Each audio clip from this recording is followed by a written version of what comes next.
भारतात ऊर्जेच्या क्षेत्रात सध्या एक मोठी उलथापालथ होत आहे आणि ही फक्त पर्यावरणाची किंवा तंत्रज्ञानाची गोष्ट नाही, तर ही एक प्रचंड मोठी व्यावसायिक संधी आहे. कल्पना करा, एक जुना, महागडा आणि त्रासदायक पर्याय हळूहळू मागे पडतोय आणि त्याच्या जागी एक नवीन, किफायतशीर आणि भविष्यवेधी पर्याय येतोय. जेव्हा असं होतं तेव्हा काही लोक फक्त बघत बसतात आणि काही जण त्या लाटेवर स्वार होऊन आपलं भविष्य घडवतात. आज आपण अशाच एका संधीचा सखोल आढावा घेणार आहोत. बरोबर. आज आपण भारतातील एनर्जी स्टोरेज मार्केटमधील एका मोठ्या संधीबद्दल बोलणार आहोत. आपल्या स्रोतानुसार ही बाजारपेठ अक्षरशः स्फोटक गतीने वाढते आहे आणि आपण विशेषतः प्युअर पॉवर कमर्शियल 30.0 नावाच्या उत्पादनावर लक्ष केंद्रित करणार आहोत. पण हे विश्लेषण फक्त एका उत्पादनापुरतं मर्यादित नाहीये. हे उत्पादन संभाव्य डीलर्स आणि वितरकांसाठी एक तयार व्यवसाय म्हणजे एक बिझनेस इन अ बॉक्स कसा आहे हे आपण समजून घेणार आहोत. ठीक आहे, तर मग आपलं ध्येय स्पष्ट आहे. ही संधी नेमकी काय आहे, ती का निर्माण झाली आहे आणि जे यात उतरायचा विचार करत आहेत त्यांच्यासाठी फायद्याचं गणित नेमकं कसं आहे हे आपण स्रोतांच्या आधारे तपासणार आहोत. चला तर मग सुरुवात करूया. स्रोतांमध्ये या परिस्थितीला परफेक्ट स्टॉर्म असं म्हटलं आहे. हा शब्द ऐकायला थोडा भीतीदायक वाटतो, पण इथे त्याचा अर्थ सकारात्मक आहे. बरोबर. नक्की काय आहे हे परफेक्ट स्टॉर्म? परफेक्ट स्टॉर्म म्हणजे जेव्हा अनेक मोठे घटक एकाच वेळी एकत्र येतात आणि एक अशी परिस्थिती निर्माण करतात जी यापूर्वी कधीच नव्हती.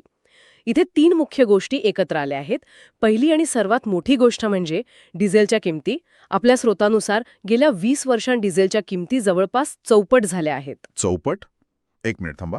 म्हणजे 20 वर्षांपूर्वी ज्या व्यावसायिकाचा डिझेल जनरेटरवर महिन्याचा खर्च 10,000 रुपये होता, आज तोच खर्च 40,000 रुपये झालाय. आणि बाकीचे खर्च तर वेगळेच. हा तर थेट नफ्यावर परिणाम आहे. अगदी बरोबर. हा रोजच्या कमाईतून जाणारा पैसा आहे. दुसरा घटक आहे सरकारचे प्रदूषण नियंत्रणाचे नियम, ज्यांना CPCB IV+ असं म्हणतात. हे नवीन नियम खूप कडक आहेत.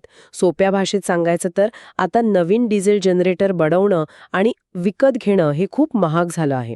स्रोतांनुसार या नियमांमुळे डिझेल जनरेटरच्या किमतीत थेट 40 ते 50% वाढ झाली आहे. म्हणजे आधीच डिझेल महाग आणि आता नवीन जनरेटर विकत घेणंही महाग झालंय. हा तर दुहेरी फटका आहे. आणि तिसरा घटक जो आपल्या सर्वांनाच माहिती आहे तो म्हणजे भारतातील वीज पुरवठा. तो आजही अनेक ठिकाणी विशेषतः व्यावसायिक वापरासाठी विश्वासार्ह नाही. कधीही वीज जाऊ शकते. त्यामुळे झालंय असं की छोटे मोठे उद्योग, दुकानदार, क्लिनिक्स, रेस्टॉरंट्स या सगळ्यांनाच एका अशा पर्यायाची गरज आहे जो खिशाला परवडेल, ज्यावर विश्वास ठेवता येईल आणि जो डोकेदुखी ठरणार नाही. या 3 गोष्टी एकत्र आल्यामुळे डिझेल जनरेटरसाठी एक अस्तित्वाची लढाई सुरू झाली आहे आणि तिथेच एका नवीन तंत्रज्ञानासाठी मोठी संधी निर्माण झाली आहे. ठीक आहे, म्हणजे डिझेल जनरेटरसाठी हा एक मोठा धक्का आहे हे स्पष्ट झालं. पण मला एक प्रश्न पडतोय. डिझेल जनरेटर इतकी वर्ष मार्केटमध्ये आहेत, लोकांचा त्यावर एक विश्वास बसला आहे. लोक इतक्या सहजतेने ते सोडून देतील का?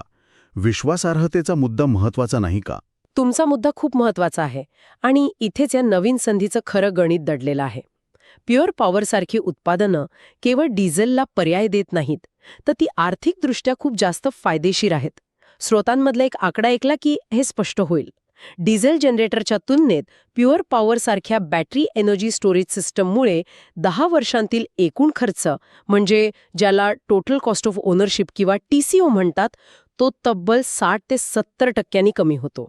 60 ते 70% बचत. हा आकडा खूप मोठा आहे. पण हे शक्य कसं होतं? याचं कारण साधं आहे. इथे एक अविश्वसनीय गोष्ट आहे. तुम्ही फक्त एक नवीन उपकरण विकत घेत नाही आहात, तर तुम्ही अक्षरशः पैसे वाचवण्याचं मशीन विकत घेत आहात. अच्छा. कारण यात इंधनाचा खर्च 0 आहे. डिझेल नाही म्हणजे खर्च नाही. आणि दुसरा म्हणजे देखभालीचा खर्च. डिझेल जनरेटरप्रमाणे सतत ऑइल बदलणं, सर्व्हिसिंग करणं, तो मोठा आवाज, तो धूर, या सगळ्या गोष्टी नाहीत.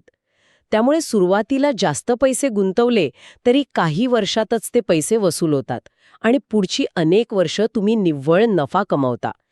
ही 60-70% बचत म्हणजे फक्त आकडा नाही, तर व्यवसायाचा विस्तार करण्याची किंवा स्वतःचा नफा वाढवण्याची संधी आहे. तुम्ही जे सांगताय ते पटण्यासारखं आहे. पण मग या बाजारपेठेचा आकार किती मोठा आहे? आपण किती मोठ्या संधीबद्दल बोलत आहोत? आकडेवारी पाहिली तर आपल्याला या संधीची भव्यता कळेल. डिझेल जनरेटरची बाजारपेठ 2024मध्ये 1.57 अब्ज डॉलर्सची आहे. आणि गंमत म्हणजे सगळ्या अडचणी असूनही ही बाजारपेठ 2030 पर्यंत 3.17 अब्ज डॉलर्सपर्यंत वाढण्याचा अंदाज आहे. एक मिनिट, मला हे समजलं नाही. जर डिझेल इतकं महाग आणि त्रासदायक आहे तर मग त्याची बाजारपेठ वाढणार कशी? उत्तम प्रश्न. याचं कारण असं आहे की पॉवर बॅकअपची गरज प्रचंड वेगाने वाढत आहे, अर्थव्यवस्था वाढत आहे, उद्योग वाढत आहेत, त्यामुळे गरज वाढते आहे. पण त्या गरजेसाठी कोणता पर्याय निवडला जाईल हे आता बदलत आहे. प्युअर पॉवरसारखी उत्पादने याच अब्जावधी डॉलर्सच्या बाजारपेठेला थेट लक्ष करत आहेत. ही एक तयार बाजारपेठ आहे जी एका चांगल्या, स्वस्त आणि आधुनिक पर्यायाची आतुरतेने वाट पाहत आहे. ठीक आहे, म्हणजे डिझेल नावाचा जुना राजा आता जखमी झाला आहे, पण त्याच्या सिंहासनावर बसण्यासाठी कोण येतंय? आपण फक्त एका जुन्या तंत्रज्ञानाला पर्याय देण्याबद्दल बोलत आहोत की यामागे अजून काही मोठं घडतंय? कारण आजकाल प्रत्येकजण सोलारबद्दल बोलतोय. या दोन गोष्टींचा काही संबंध आहे का? नक्कीच संबंध आहे. आणि इथेच ही संधी आणखी मोठी होते. सोलार पीव्ही इन्व्हर्टरची बाजारपेठ भारतात वार्षिक 21.2% चक्रवाढ दराने वाढत आहे. ही एक प्रचंड मोठी वाढ आहे. हो. लोक छतावर सोलार पॅनल लावत आहेत. पण सोलार ऊर्जेसोबत एक मोठी अडचण आहे. ती म्हणजे ती फक्त दिवसा आणि सूर्यप्रकाश असतानाच मिळते. रात्री किंवा ढगाळ वातावरणात काय करायचं हा मोठा प्रश्न आहे. म्हणजे सोलर हे एक अर्धवट उत्तर आहे, नाही का? जणू काही तुमच्याकडे एक शक्तिशाली इंजिन आहे, पण रात्रीसाठी इंधनाची टाकीच नाही. अगदी बरोबर. आणि इथेच बॅटरी एनर्जी स्टोरेज सिस्टम म्हणजे BESS म्हणजेच प्युअर पॉवर सारख्या उत्पादनांची भूमिका सुरू होते. हे उत्पादन म्हणजे त्या सोलर इंजिनसाठी एक मोठी इंधनाची टाकी आहे. दिवसा तयार झालेली अतिरिक्त वीज यात साठवली जाते आणि रात्री किंवा वीज गेल्यावर वापरली जाते. यामुळे जे सोलर इन्स्टॉलेशन करणारे कॉन्ट्रॅक्टर्स किंवा कंपन्या म्हणजे EPCs आहेत, ते आपल्या ग्राहकांना केवळ दिवसा चालणारी सोलर सिस्टम नाही तर एक परिपूर्ण 24 तास चालणारी सिस्टम देऊ शकतात. यामुळे त्यांचे मार्जिन वाढते आणि ग्राहकाला एक संपूर्ण समाधान मिळते. आणि जुन्या इन्व्हर्टर आणि लेड ॲसिड बॅटरीच्या तुलनेत हे तंत्रज्ञान कुठे उभं आहे? कारण आजही अनेक घरांमध्ये आणि दुकानांमध्ये त्याच वापरल्या जातात. इथेच भविष्याची दिशा स्पष्ट दिसते. स्रोतांनुसार लेड ॲसिड बॅटरीची बाजारपेठ फक्त 4.4%च्या साधारण दराने वाढत आहे. ती हळूहळू मागे पडत आहे. फक्त 4%? हो, कारण त्यांचं आयुष्य कमी असतं, त्यांची क्षमता हळूहळू कमी होते आणि त्यांना सतत देखभालीची गरज असते.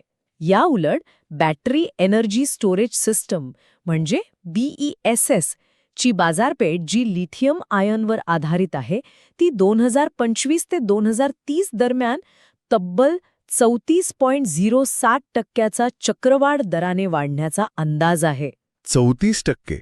4%च्या तुलनेत 34%? हा तर जमीन आसमानाचा फरक आहे. पण असं का? फक्त जास्त आयुष्याने वॉरंटीमुळे की अजून काही तांत्रिक कारणं आहेत? यामागे अनेक कारणं आहेत. प्युअर पॉवर सारखी सिस्टम 12 वर्षांच्या वॉरंटीसह येते, जी लेड ॲसिड बॅटरीच्या 1 किंवा 2 वर्षांच्या तुलनेत खूप जास्त आहे. हो, हे तर आहेच. पण त्या पलीकडेही तंत्रज्ञानात फरक आहे. लिथियम आयन बॅटरीज जास्त कार्यक्षम असतात, त्या वेगाने चार्ज होतात आणि जास्त काळ टिकतात. त्या स्मार्ट असतात, म्हणजे त्यांना मोबाईल ॲपद्वारे नियंत्रित करता येतं. त्यामुळे ग्राहक आता केवळ बॅकअप नाही तर एक स्मार्ट एनर्जी मॅनेजमेंट सिस्टम विकत घेत आहे. जुनं तंत्रज्ञान मागे पडत आहे आणि नवीन तंत्रज्ञान वेगाने त्याची जागा घेत आहे, हे अगदी स्पष्ट आहे. तर आतापर्यंतच्या चर्चेवरून हे चित्र स्पष्ट होत आहे. एकीकडे डिझेल मार्केट संकटात आहे, दुसरीकडे सोलारची लाट आहे, पण ती बॅटरी स्टोरेजशिवाय अपूर्ण आहे. आणि या सगळ्याच्या मध्यभागी प्युअर पॉवरसारखी BESS उत्पादनं आहेत. म्हणूनच याला बिझनेस इन अ बॉक्स म्हटलं आहे का? पण मला ही संकल्पना आवडली. तरी एक प्रश्न आहे, खरंच हे इतकं सोपं आहे का? एका वितरकाला फक्त एक बॉक्स विकायचा आहे की त्याला ग्राहकाला प्रशिक्षण, इन्स्टॉलेशन आणि नंतरची सेवा पण द्यावी लागेल? यात काही छुपे खर्च किंवा अडचणी आहेत का? तुम्ही अगदी योग्य प्रश्न विचारला. बिझनेस इन अ बॉक्स याचा अर्थ सोपा आहे असा नाही, तर तयार आहे असा आहे. अच्छा. वितरकाला शून्यातून सुरुवात करायची गरज नाही. यामागे काही ठोस कारणं आहेत. पहिलं म्हणजे मोठी आणि तयार मागणी. आपण आधीच पाहिलं की छोटी कार्यालये, MSMEs, रुग्णालय, रेस्टॉरंट्स आणि पेट्रोल पंप यांसारख्या ग्राहकांना अखंड वीज पुरवठ्याची प्रचंड गरज आहे आणि ते सध्याच्या पर्यायांना वैतागले आहेत. म्हणजे ग्राहक तयार आहे, त्याला फक्त योग्य उत्पादन दाखवायचं आहे. बरोबर. दुसरं कारण म्हणजे सहज विक्री. वितरकाला ग्राहकाला हे पटवून देण्यासाठी जास्त मेहनत घ्यावी लागत नाही. गणित अगदी सोपं आहे. तुम्ही आज गुंतवणूक करा आणि पुढच्या 10 वर्षात डिझेलच्या तुलनेत 60-70% पैसे वाचवा, सोबत आवाज आणि धुरापासून सुटका मिळवा. हे असं उत्पादन आहे जे ग्राहकाच्या समस्या थेट सोडवतं. आणि तिसरा मुद्दा म्हणजे जास्त नफा. वितरक केवळ एक उत्पादन विकत नाहीत, तर ते एक संपूर्ण उच्च मूल्याची प्रणाली विकतात. ते ग्राहकाला एक भविष्यवेधी समाधान देतात, ज्यामुळे त्यांना जास्त मार्जिन मिळतं. आणि माझ्या आधीच्या प्रश्नाचं उत्तर, इन्स्टॉलेशन, ट्रेनिंग आणि नंतरच्या सेवेचे पण. आणि तोच चौथा आणि सर्वात महत्त्वाचा मुद्दा आहे. स्रोतांनुसार प्युअर एनर्जीसारख्या कंपन्या आपल्या वितरकांना एकटे सोडत नाहीत. ते त्यांना तांत्रिक प्रशिक्षण, मार्केटिंगसाठी साहित्य आणि विक्रीनंतरच्या सेवेसाठी संपूर्ण पाठिंबा देतात. म्हणजे वितरक एका मोठा आणि वाढत्या कंपनीचा भागीदार बनतो. तो भूतकाळातील म्हणजे डिझेल नाही, तर भविष्यातील म्हणजे बॅटरी स्टोरेज तंत्रज्ञान विकत आहे. तो एका वाढत्या लाटेवर स्वार होत आहे, बुडणाऱ्या जहाजावर नाही. आपल्या स्रोतांमध्ये कोणत्या विशिष्ट बाजारपेठेचा उल्लेख आहे का, जिथे याची जास्त गरज आहे, जेणेकरून या संधीची व्याप्ती लक्षात येईल? हो आहे, आणि हे खूप रोचक आहे. स्रोतांमध्ये बिहार, उत्तर प्रदेश, झारखंड यांसारख्या राज्यांचा विशेष उल्लेख आहे. तिथे दूरसंचार टॉवर्स आणि दुर्गम भागातील पायाभूत सुविधांसाठी 30 ते 75 kVA क्षमतेच्या ऑफ ग्रीड सोल्युशन्सची मोठी मागणी आहे. अच्छा. हे उदाहरण दाखवते की ही संधी फक्त मोठ्या शहरांपुरती मर्यादित नाही. उलट जिथे वीज पुरवठा जास्त अनियमित आहे, तिथे याची गरज आणि मागणी जास्त आहे. कंपनीने बाजारपेठेचे अचूक विश्लेषण करून कुठे आणि कोणत्या प्रकारच्या उत्पादनाची गरज आहे हे ओळखले आहे, जे वितरकांसाठी खूप महत्त्वाचं आहे. तर आपण आज जे पाहिलं ते थक्क करणारं आहे. भारतातील 10 अब्ज डॉलर्सपेक्षा मोठी असलेली पॉवर बॅकअप बाजारपेठ पूर्णपणे बदलत आहे. हा एक साधा बदल नाही, तर एक क्रांती आहे.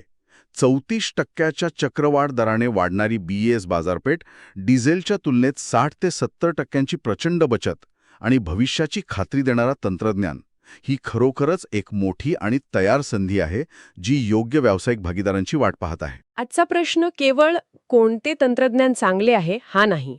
खरा प्रश्न हा आहे की पुढील दशकात भांडवल आणि संधीचा प्रवाह नेमका कोठे असेल.